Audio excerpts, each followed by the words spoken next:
प्रत्येकाने आवळी महात्म्य समजून घ्यायला पाहिजे. दा. कृ. सोमन. आवळा हा अमृतासमान औषधी असून तो माणसाचे वार्धक्य दूर ठेवतो, म्हणून आपण त्याचा उपयोग आपल्या जीवनात करायला पाहिजे.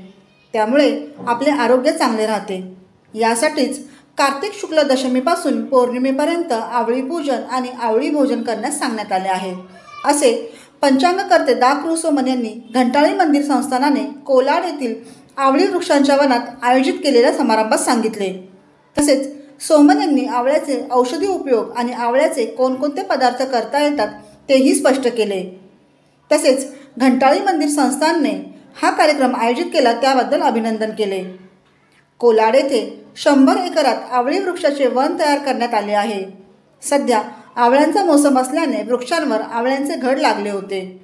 परिसर अत्यंत रमणीय आहे. या सहलीत 100 निसर्गप्रेमी सहभागी झाले होते.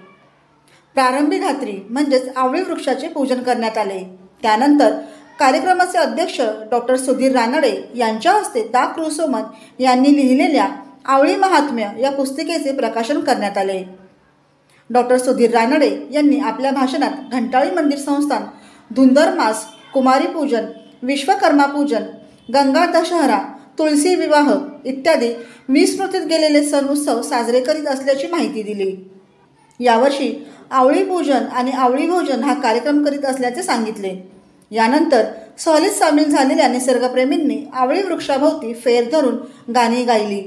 नंतर आवळी वृक्षाखाली वनभोजन झाले. डॉ. अश्विनी बापट यांनी या कार्यक्रमाचे सूत्रसंचालन केले. ब्युरो रिपोर्ट, जनादेश.